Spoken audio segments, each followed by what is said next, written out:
저는 이 곡을 좀 들으면서 처음에 머뭇머뭇하던 마음이 한 단계 한 단계 나아가고 그 마음을 용서한 다음에는 좀 후련해지는 그런 시원해지는 느낌까지 받았는데요. 곡을 들으면서 그런 생각이 들었어요. 우리 미안해, 고마워 이런 마음들 알겠지? 또는 그때 표현했어야 하는데 때를 놓쳐서 못하고 나면 이게 마음에 묵은 짐으로 남잖아요. 그리고 나중에는 하기 어려워지는 경우가 생각이 났습니다. 그때그때 좀 표현해야지라는 생각이 들었습니다. 오늘 국악으로 인문학하기 별일 없는 하루 특별한 시간 정호승 시인을 모시고 함께하고 있는데요. 오늘 저는 정호승이라는 그 이름 석자의 다양한 시를 떠올리실 테지만 수선화에게라는 시를 참 좋아합니다. 선생님 오늘 그 시도 좀 준비가 돼 있을까요? 제가 조금 있다가 준비했습니다. 오, 네. 그러면은 그때 만나보도록 하겠습니다. 그 시를 잠시 뒤에 만날 수 있다고 하는데요. 매번 우리를 보듬어주는 감성의 시로 위로를 전하는 분, 정호승 시인의 세 번째 마지막 강연 큰 박수로 청해 듣도록 하겠습니다.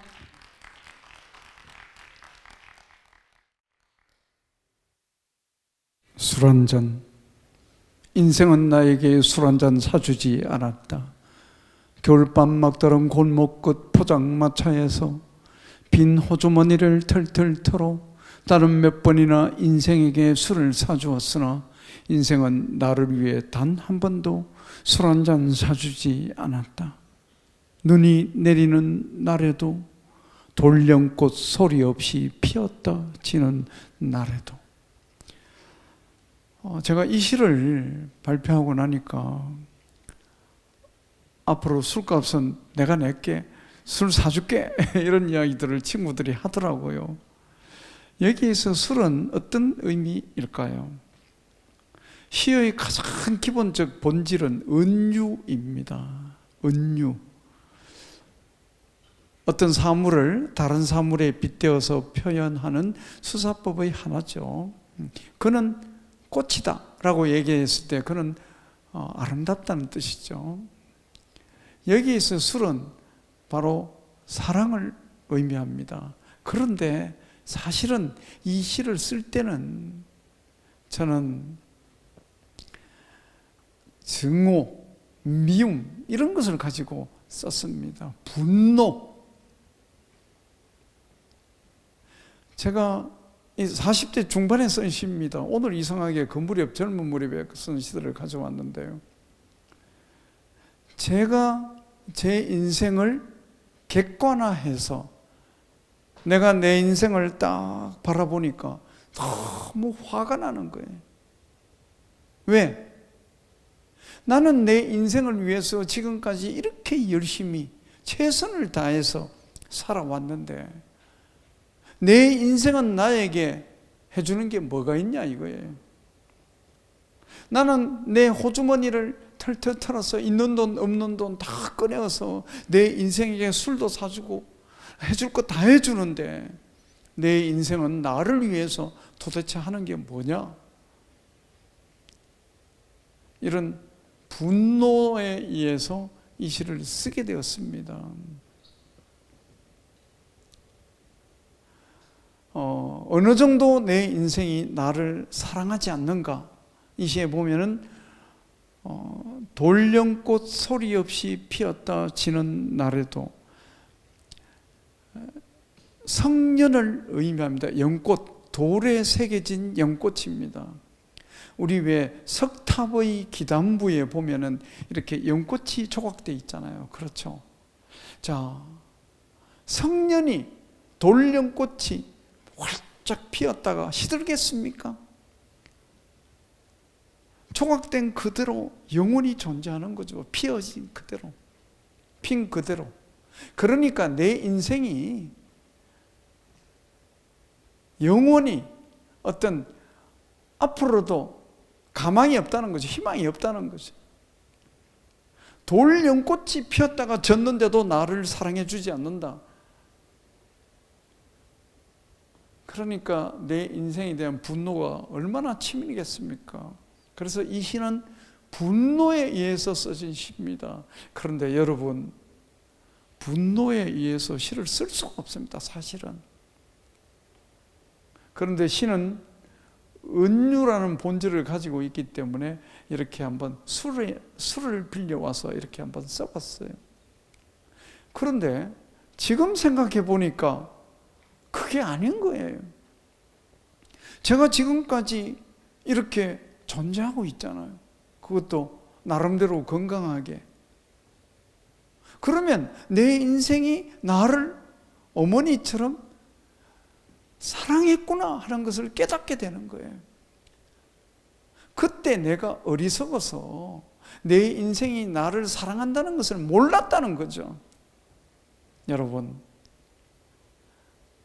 자식은요, 부모가 나를 얼마나 사랑한다는 것, 아버지가 나를 얼마나 사랑한다는 것, 어머니가 나를 얼마나 사랑한다는 것을 모릅니다.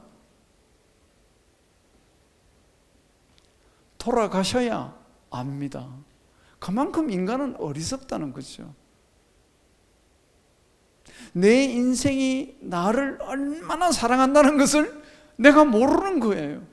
그런데 이제는 생각해 보니까 나를 사랑해도 너무 사랑했구나 해서 이 시의 은유성이 처음 쓸 때는 분노였습니다만은, 이 술의 의미가 분노였습니다만은 이제는 사랑으로 바뀌었습니다. 그래서 시가 은유로 이루어져 있다는 것이 얼마나 다양한 일인지 모르겠습니다. 혹시 저처럼 자기 인생을 바라보면서 내 인생이 나를 사랑해 주지 않는구나, 혹시 그렇게 분노 속에서 그렇게 생각하시는 분이 계신다면 이 시를 통해서 그런 게 아니구나, 나는 내 인생을 잘못 이해하고 있구나, 이렇게 한번 생각해 보시면 어떨까요? 지푸라기, 나는 길가에 버려져 있는 게 아니다. 먼지를 일으키며 바람 따라 떠도는 게 아니다. 지푸라기라도 잡고 싶은 당신을 오직 기다릴 뿐이다. 내일도 슬퍼하고 오늘도 슬퍼하는 인생은 언제 어디서나 다시 시작할 수 없다고, 오늘이 인생의 마지막이라고 길바닥에 주저앉아 우는 당신이 지푸라기라도 잡고 다시 일어서기를 바랄 뿐이다. 물과 바람과 맑은 햇살과 새소리가 섞인 진흙이 되어 허물어진 당신의 집을 다시 짓는 단단한 흙벽돌이 되길 바랄 뿐이다. 우리가 시를 이해할 때 이 시의 시적 화자는 누구인가, 이 시 속에서 말을 하고 있는 사람은 누군가 한번 먼저 파악해 볼 필요가 있습니다. 이 지푸라기라는 시의 화자는 바로 지푸라기죠. 지푸라기가 우리들에게 해주는 이야기예요. 사실은요, 우리는 살아가다가 보면 지푸라기라도 잡고 싶을 그런 심정에 젖을 때가 있습니다. 그런데 사실은 우리는 지푸라기를 하찮고 보잘것없는 존재라고 무시하잖아요. 쳐다보지도 않습니다. 그런데 그 정작 지푸라기는 우리들에게 무슨 이야기를 해주고 있습니까? 나라도 부여잡고 일어서라는 겁니다. 나는 당신을 위해서 당신의 인생의 집을 짓는데 흙벽돌이 되어 주겠다는 겁니다. 그러면 지푸라기의 존재가 정말 나를 위해서 살신성인하는 그런 존재예요. 그래서 지푸라기의 가치를 우리는 다시 한번 생각해 볼 필요가 있습니다. 우리들의 인생 속에 수많은 지푸라기가 존재해 있습니다. 그런데 나는 그 지푸라기를 잡았느냐? 다 지푸라기 같다고, 아무런 보잘것없고 쓸모가 없고 가치가 없다고 우리는 다 버렸죠. 그러나 그렇지 않다는 겁니다. 내가 지푸라기라고 생각했던 인생의 어느 순간순간들, 그것이 얼마나 소중한 순간이었는가. 사실은 인생은 순간으로 이루어지잖아요. 시간으로 이루어집니다. 시간은 순간에 의해서 이루어지는 거죠. 그래서 내 인생의 시간이라는 그 지푸라기들 다시 한번 생각해 보실 필요가 있습니다. 저는 사실은 말은 이렇게 하지만 저도 제 인생의 지푸라기를 쳐다보지도 않고 살아왔어요. 지금 후회스럽습니다. 그래서 이런 시를 한번 써본 겁니다. 그래서 지금이라도 내 인생의 집, 이제 뭐 인생의 집을 제가 지으면 얼마나 짓겠습니까? 그렇지만 다시 또 흙벽들을 쌓아서 내 인생의 노년의 집을 한번 지어보자, 그런 생각합니다. 그럴 때 시멘트로 짓지 말고 내 인생의 지푸라기들을 모아서 짓자, 이런 생각이 들어서 이런 시를 한번 써봤습니다. 수선화에게 울지 마라, 외로우니까 사람이다. 살아간다는 것은 외로움을 견디는 일이다. 공연이 오지 않는 전화를 기다리지 마라. 눈이 오면 눈길을 걸어가고 비가 오면 빗길을 걸어가라. 갈대숲에서 가슴 도요새도 너를 보고 있다. 가끔은 하느님도 외로워서 눈물을 흘리신다. 새들이 나뭇가지에 앉아있는 것도 외로움 때문이고 내가 물가에 앉아있는 것도 외로움 때문이다. 산 그림자도 외로워서 하루에 한 번씩 마을로 내려온다. 종소리도 외로워서 울려 퍼진다. 제가 이렇게 시를 많은 다중들 앞에서 낭독했을 때 어떤 분이 저한테 아니 제목은 수선화에게인데 수선화에 관한 내용이 하나도 없습니다, 그렇게 이야기하신 분이 계셨어요. 맞습니다. 이 시는 수선화를 노래한 시는 아니죠. 그러니까 수선화를 빌려왔다는 것은 은유화했다는 겁니다. 빌려와서 무엇을 노래하고 싶었을까요? 바로 인간의 어떤 외로움을, 본질적 외로움을 노래하고 싶었던 시입니다. 이 시는 제가 막 50이 되었을 때 제 가까운 친구가 정말 오래간만에 찾아왔어요. 야, 호성아, 오래간만이다. 그래, 오래간만이다. 그런데 말이야, 나는 요즘 사는 게 너무 힘들다. 뭐 때문에 힘든데? 외로워 죽겠다, 그러는 거예요. 그러면서 시인인 니는 어떠냐, 이렇게 묻는 거예요. 그래서 제가 나도 외롭다 임마, 니만 외롭나? 응? 외로움은 인간의 본질이다, 본질. 내가 그랬더니 그 친구가 그런데 집사람한테 외롭고 자식들한테 외롭고 친구들한테 외롭고 회사 동료들한테 외롭고 이웃들한테 외로워 죽겠다는 거예요. 본질이고 뭐고 필요 없다, 이런 이야기를 하는 거예요. 무슨 소리 하느냐? 왜 외롭다고 생각하느냐? 그러면 너는 아직도 나이 50이 다 되었으면서 인간에게는 왜 죽음이 존재하는가? 그런 생각을 하느냐? 인간에게 죽음은 인간의 본질이라는 거죠. 인간의 본질을 두고 나이 50쯤 되면 왜라는 생각을 하지 말라는 거죠. 그럼 받아들여야 되는 거죠. 본질은 받아들이는 겁니다. 우리가 며칠 밥을 안 먹으면 배고프잖아요. 그러면 왜 내가 배가 고플까? 이런 생각을 합니까? 인간이니까 배가 고프고 밥을 안 먹었으니까 배가 고픈 겁니다. 그러니까 내가 인간이기 때문에 외로운 거라는 거죠. 삼라만상에 외롭지 않는 존재는 없다. 우리 왜 잠자리가, 요즘 가을날 잠자리가 꼭 나뭇가지 끝에 앉는다는 거죠. 왜 그런 줄 알아? 잠자리도 외로워서 나뭇가지 끝에 앉는 거야. 그래서 우리가 인간의 외로움은 받아들여야 된다, 이해해야 된다, 그런 이야기를 친구랑 하고 헤어졌는데, 우리가 외로우니까 사람이잖아, 사람이니까 외롭잖아, 그런 말이 가슴속에 남아서 이 시를 한번 써봤어요. 외로움의 빛깔, 외로움의 색채가 있다면 어떤 색채일까요, 여러분? 사람마다 다 다르겠죠. 저는 수선화의 연노란 꽃빛이, 연약한 꽃대 위에 핀 수선화의 연노란 꽃빛이 인간의 외로움의 빛깔이 아닐까, 그런 생각이 들어서 수선화에 빗대어서 인간의 외로움을 우리는 받아들이고 이해해야 된다. 비가 오면 비가 오는 대로, 눈이 내리면 눈이 오는 대로, 심지어 가슴 검은 도요새, 내 인생이라는 갈대숲 그 어딘가에 가슴 검은 도요새라는 누군가가 나를 사랑하고 있다는 사실을 우리는 잊지 말아야 된다. 가슴 검은 도요새는 제가 도요새의 이름을 만드는 게 아닙니다. 제가 쭉 사전을 찾아보니까 도요새의 이름이 굉장히 많은데, 얼마나 이 도요새가 고통스러워 사는 게 힘들었으면 가슴이 다 시커매진 거예요.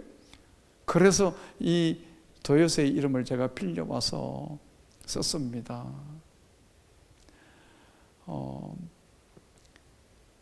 우리는 외로움과 비슷한 말을 하나 알고 있죠. 그 말은 고독이라는 말입니다. 그런데 외로움과 고독의 의미는 조금 다릅니다. 외로움은 상대적이고 사회적 의미가 있습니다. 그리고 고독은 존재적이고 절대적 의미가 있습니다. 그래서 이런 말이 있잖아요. 왜 우리가 외로운 이웃들이라는 말은 쓰지만 고독한 이웃들이라는 말은 잘 안 씁니다. 의미가 다르기 때문에. 그런데 고독사라는 말이 있죠. 그러면 그것은 한자이기 때문에 할 수 없이 고독이라는 말을 붙였지만 외로워서 죽어간다라는 뜻이죠. 그냥 그 뜻이 그렇습니다. 법정 스님 말씀을 한마디 더 이렇게 나누고 싶습니다. 법정 스님께서 이런 말씀하셨어요. 사람은 때때로 홀로 있을 줄 알아야 한다.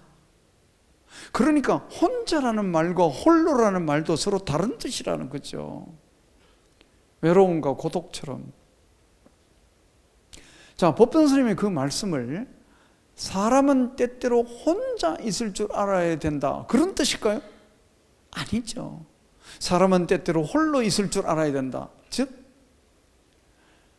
고독하게 어떤 공간을 의미하는 게 아니죠. 자기 자신을 들여다보고 자기 존재의 가치를 성찰하는 그런 시간을 가져야 된다, 그런 뜻이겠죠. 그러니까 외로움과 고독도 다른 뜻이고 혼자도 홀로도 서로 그 의미가 다르다. 이제 그런 말씀도 덧붙여 말씀드리고 싶고요. 우리는 살아가면서 아무리 뼈저린 외로움이 엄습해 온더라도 그것은 인간의 본질이라는 거예요.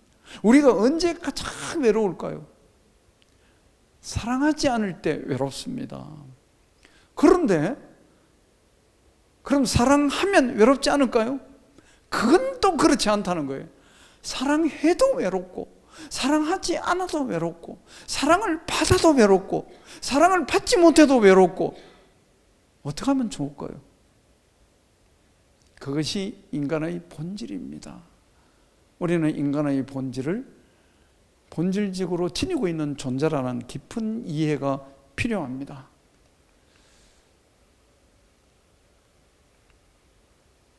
햇살에게 이른 아침에 먼지를 볼 수 있게 해주셔서 감사합니다. 이제는 내가 먼지에 불과하다는 것을 알게 해주셔서 감사합니다. 그래도 먼지가 된 나를 하루 종일 찬란하게 비춰주셔서 감사합니다. 이 시는 햇살을 통해서 감사함을 느낀 시입니다. 그래서 감사를 생각한 그런 감사의 의미를 이야기하고 싶었던 시인데요. 이런 시는 어디에서 발견될까요? 시는 어디에서 발견될까? 내 삶의 일상 속에서 시는 발견되는 겁니다. 시가 무슨 별똥별처럼 내 눈앞에 떨어지는 것도 아니고 길 가다가 돌멩이를 줍듯이 시를 한 편을 줍는 게 아닙니다. 내 일상 속에서 내 마음의 눈으로 발견하는 겁니다. 여러분들의 일상 속에 시가 가득 들어 있습니다. 그것을 여러분들이 마음의 눈으로 발견하는 겁니다. 발견해서 시의 그릇에 담으면 됩니다. 그래서 사람은 누구나 다 시인입니다. 여러분들이 사는데 바빠서, 다른 일을 하는데 바빠서 시를 안 쓰기 때문에 그렇지, 저는 왜 시를 쓸까요? 여러분들이 너무 바빠서 안 쓰기 때문에 제가 대신 쓰는 거예요. 그래서 모든 사람은 다 시인입니다. 그래서 저도 제 일상 속에 있는 시를 발견하다가 보니까 어느 날, 어느 휴일날 실컷 자고 나서 소파에 앉아서 이렇게 브라인드 틈 사이로 이렇게 보니까 햇살이 쫙 들어오는 거예요. 브라인드 틈 사이로. 우리는 또 어떤 문의 문틈으로 스며드는 그런 햇살을 볼 수가 있습니다. 그렇죠? 그런데 그 햇살에 뭐가 보입니까? 먼지가 보이잖아요. 먼지는 잘 안 보입니다. 그런데 빛 속에 보입니다. 먼지가 막 보입니다. 그것을 보면서 저는 어떤 생각이 들었냐면, 내가 무슨 대단한 존재인 줄 알았더니 먼지에 불과한 존재구나. 그것을 햇살이 깨닫게 해줘서 너무나 감사하다는 거죠. 우리는 자기 존재의 어떤 그런 가치를 때로는 너무 오만해가지고 과대해서 자기 자신이 대단한 존재로 생각할 때가 있습니다. 겸손하지 못하게. 근데 사실은 내가 먼지에 불과하구나. 앞으로 욕심을 버리고 겸손한 자세로 남아있는 인생을 살아가야지. 그러한 것을 먼지가 깨닫게 해준 거예요. 누구를 통해서? 햇살을 통해서. 그런데 깨닫게 해줘서 감사한데 더 감사한 게 있어요. 먼지에 불과한 나를 햇살이 어떻게 해줍니까? 먼지를 햇살이 찬란하게 비춰주잖아요. 그러니까 먼지에 불과한 나를 찬란하게 만들어주니까 햇살이 또 얼마나 감사합니까? 여기에서는 두 가지 감사를 느낀 거예요. 그래서 써본 시입니다. 일상의 평범한 어떤 경험을 통해서 쓴 시인데, 사실은요, 우리가 감사함을 잃을 때 가장 가난해집니다. 부처님께서 이런 말씀하셨잖아요. 우리 다 아는 이야기지만, 누가 이 세상에서 가장 큰 부자일까요? 자족하는 사람이라고 그랬어요. 스스로 만족하는 사람. 그래서 저는 좀 부자입니다. 그런데 우리가 자족하기가 어려워요. 왜? 항상 결핍을 느끼는 거죠. 결핍을 느낄 때는 어떤 마음 때문에 그렇습니까? 감사함을 잃을 때 우리는 결핍을 느끼고 가난해지는 겁니다. 독일의 어떤 신학자는 이런 말씀을 했습니다. 감사함을 통하여 우리는 부유해질 수 있다는 겁니다. 그래서 우리가 혹시 이 시대를 살면서 내 존재가 이렇게 그래도 건강하게 일상을 지나고 있으면서도 감사함을 잃음으로써 스스로 가난해지고 스스로 비참해지는 것은 아닌지, 한번 이 비대면의 사회에서 자기 자신을 대면하는 그런 시간을 우리 함께 가져보면 어떨까요? 오늘 제 이야기는, 정호성의 시 이야기는 여기에서 마무리하도록 하겠습니다. 고맙습니다.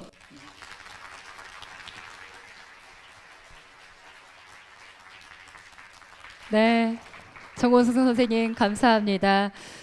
우리의 마음에 큰 울림을 남긴 정호승 선생님의 강연은 여기서 마무리가 됐는데요. 여러분의 마음속에 궁금한 점, 또 선생님께 하고 싶은 말씀들이 생겼을 것 같습니다. 여러분과 선생님의 질의응답 시간을 좀 갖도록 하겠습니다. 궁금한 점이 있는 분들은 손을 들어주시면 마이크를 좀 전달해 주시면 감사하겠습니다. 네, 질의응답을 좀 하도록 하겠습니다. 선생님의 시 또는 강연에 있어서 하고 싶은 이야기, 궁금한 점들 손을 한번 들어주시면 감사하겠습니다. 네, 손을 들어주셨습니다. 네, 제가 가겠습니다, 선생님. 네, 제가 한번 객석으로 가도록 하겠습니다. 다 아시면서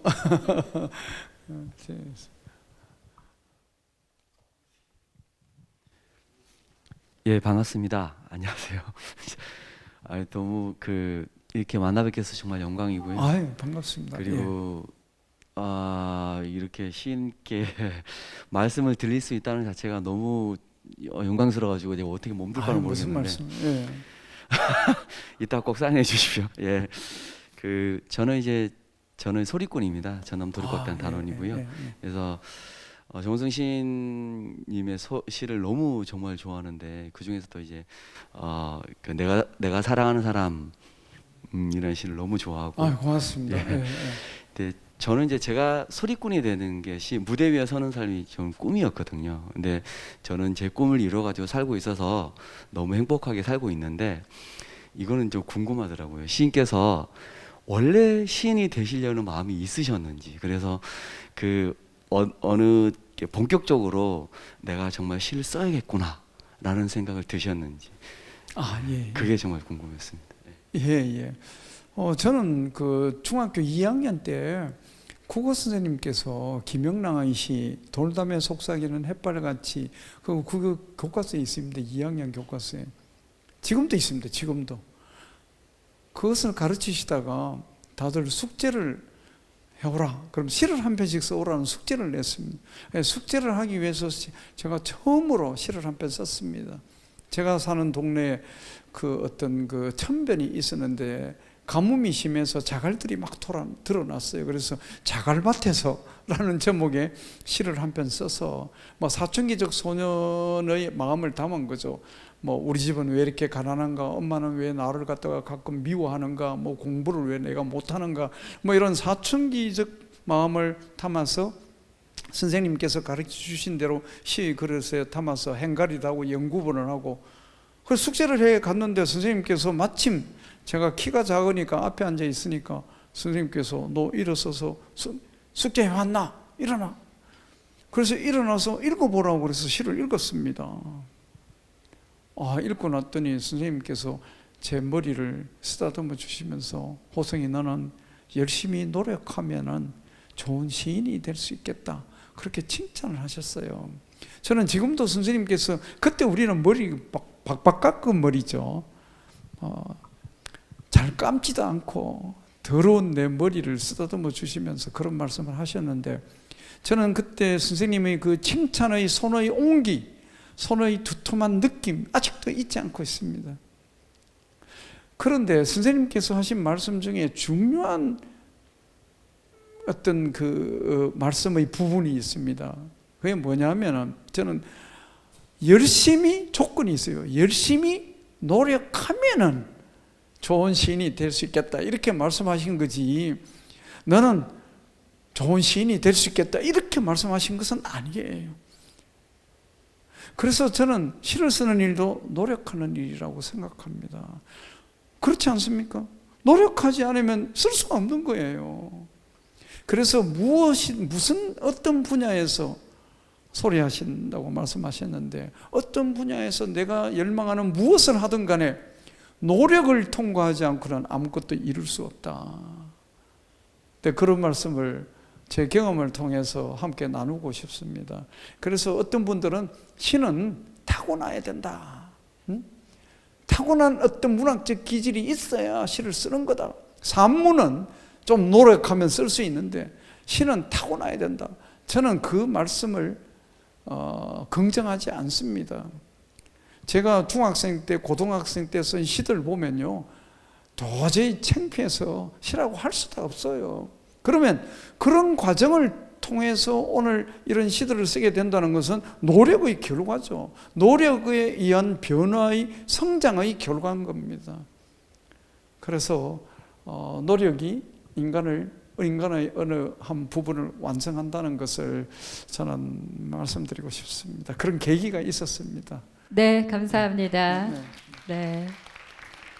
시가 마음속에 들어온 것은 학창 시절이었지만 끊임없는 노력을 통해서 시인으로 거듭났다라고 말씀을 해주셨습니다. 우리 단원분들께서 질문을 해주셨는데요. 관객분들 또는 단원분들 중에 마지막 질문 네, 한 분만 더 받도록 하겠습니다. 손을 한번 들어주시면 감사하겠습니다. 네.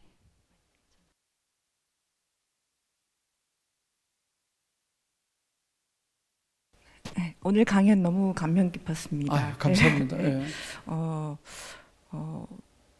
그 선생님이 생각하시는 글의 완성은 어떻게 생각하시는지, 저희가 때론 뭐 연애 편지를 쓸 때도 있었고 또 전날 글적거리다가 뭐 다음날 문자를 보낸다든지 때론 어떤 친구에게 편지를 보낼 때 글을 보낼까 말까 하는 그런 망설임도 사실 있는데, 선생님께서 생각하시는 선생님이 글, 아까도 뭐 10년까지도 수정을 하셨다고 하셨는데, 네네. 예, 선생님이 생각하시는 글의 완성은 예, 기준은 어디신지 네네. 궁금합니다. 예. 네, 말씀드리겠습니다. 네. 시는 무엇인가? 라고 생각했을 때 그 말을 다른 말로 바꾼다면은 인생은 무엇인가? 이런 말하고 똑같은 말입니다. 시는 어디에서 이루어지는가? 인생은 어디에서 이루어지는가? 하고 똑같은 말입니다. 그런데 인생은 형식도 없고 완성도 없잖아요. 죽음을 통해서 우리는 인생이 마무리될 뿐이지 그것이 총체적으로 완성되었다고, 완성은 긍정적인 부분이 있잖아요. 완성이 되었다는 것은. 그런데 우리가 부정적인 부분하고 합친다면, 부정과 긍정의 부분을 다 합친다면 그냥 마무리된 거죠. 긍정적으로 마무리되었던, 부정적으로 마무리되었던. 그런데 완성되었다고 그러면 긍정성이 더 강합니다. 그래서 인생에도 그런 완성이 없는 거예요. 그냥 우리의 육체가 사라질 뿐이죠. 시도 마찬가지예요.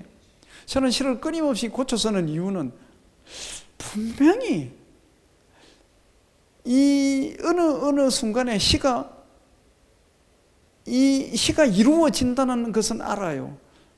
이 부분에 반드시 이 부분을 통해서 시가 이렇게 해야만 시가 이루어지는데 라는 생각을 합니다. 우리가 또 살아가다가 보면 인생은 이런 거구나 하고 깨닫잖아요.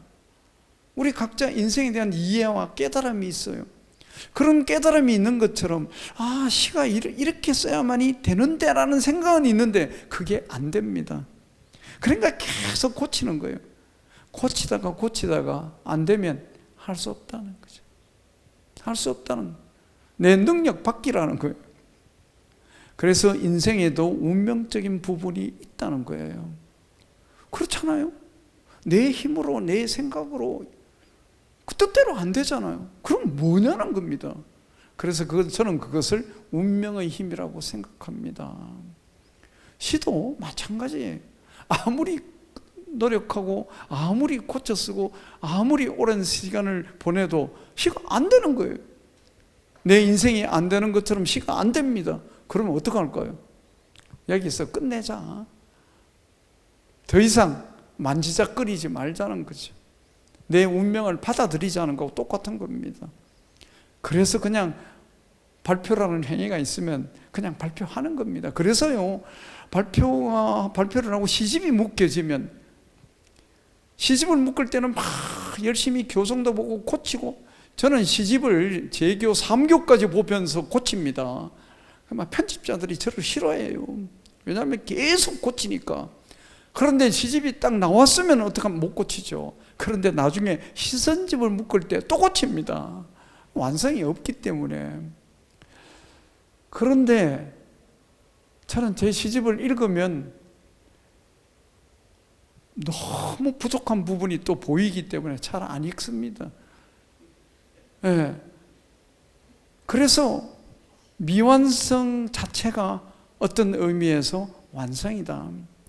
그냥 내가 이렇게 성실하게 그냥 남한테 해코지 안 하고 이렇게 또 남을 위해서, 또 내 자신을 위해서, 또 내 가족을 소중하게 생각하고 이렇게 열심히 이 사회의 한 구성원으로 살아왔으면 그냥 좀 부족하지만 그것으로 그냥 미완성의 완성이 중요하다 이렇게 생각하는 거예요. 그래서 인생이든 시를 쓰는 일도 그런 의미에서 혹시 완성이 있다면 있지 사실은 없다, 완성은 없다 이렇게 말씀드릴 수 있겠습니다. 네, 감사합니다. 네, 별일 없는 하루 특별한 시간 이렇게 정호승 시인님과 함께 했는데요. 오늘 이렇게 함께 해주셨는데 네, 어떠셨는지 소감을 부탁드립니다. 너무 제가 하고 싶은 말을 제대로 이렇게 요약하고 전달력 있게 했는지 저는 잘 모르겠습니다. 그러나 박수가 말해주는 것 같습니다. 이렇게 들어주시는 분들께서 마음을 다해서 제가 들어주셨기 때문에 오늘 이 자리가 우리가 서로 함께 자기 자신을 대면하는 자기 자신을 성찰하는 그런 귀한 시간이 되지 않았나 그렇게 생각됩니다. 네, 네. 마치는 인사 한 말씀 부탁드리겠습니다. 아까도 말씀드렸지만 사람은 누구나 다 시인이기 때문에 여러분들이 삶 속에 있는 그 시적 요소들을 이렇게 외면하지 마시고 내 삶 속에도 이런 시적, 서정적 이런 요소가 있구나 이렇게 생각하시고 또 마음껏 느끼시면서 살아가시면 좋겠다 이제 그런 말씀을 드리고 싶습니다. 예. 네, 감사합니다. 네, 고맙습니다. 끊임없는 자기 성찰로 쓰인 시를 이야기를 들어보면서 저희의 마음을 들여다볼 용기, 힘을 주신 것 같습니다. 첫 시간 이야기 손님으로 함께 해주신 정호승 시인께 감사의 박수 부탁드립니다.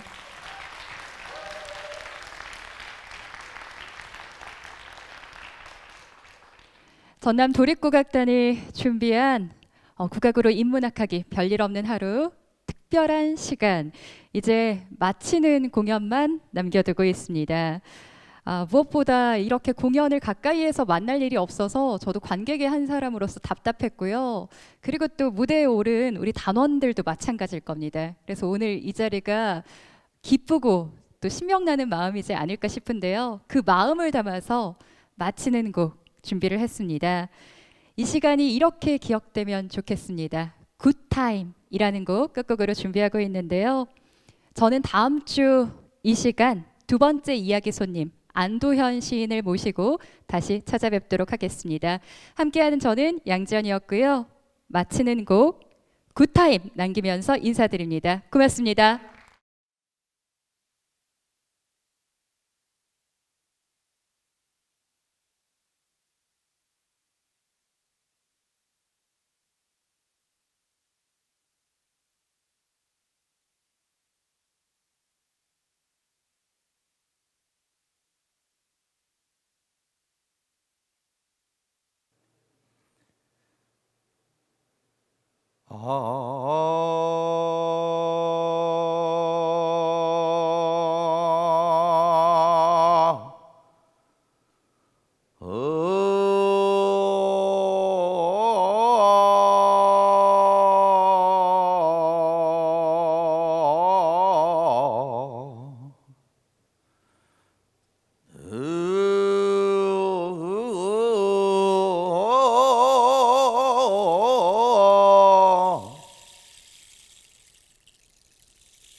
빈대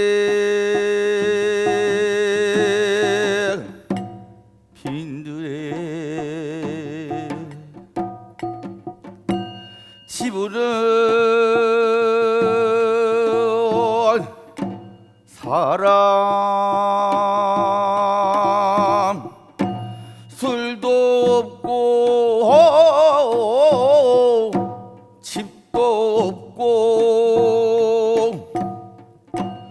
배고픈 사랑 너리를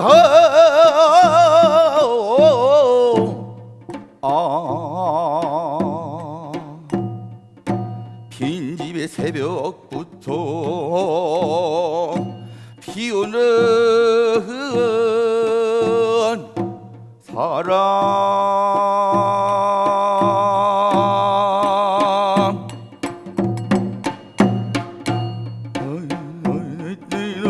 너희는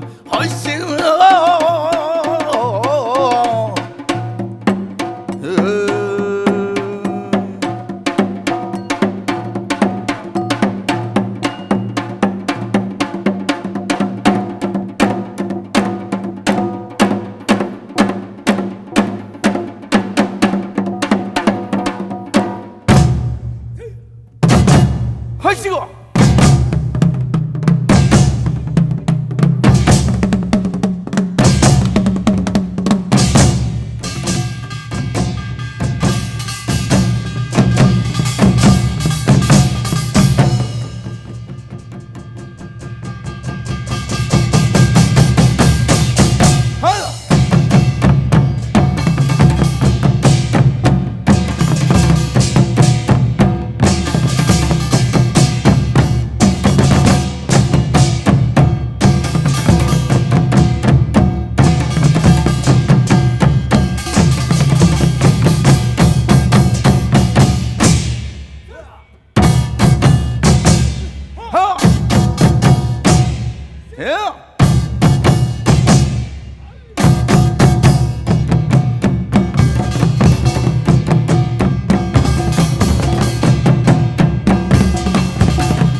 찍어!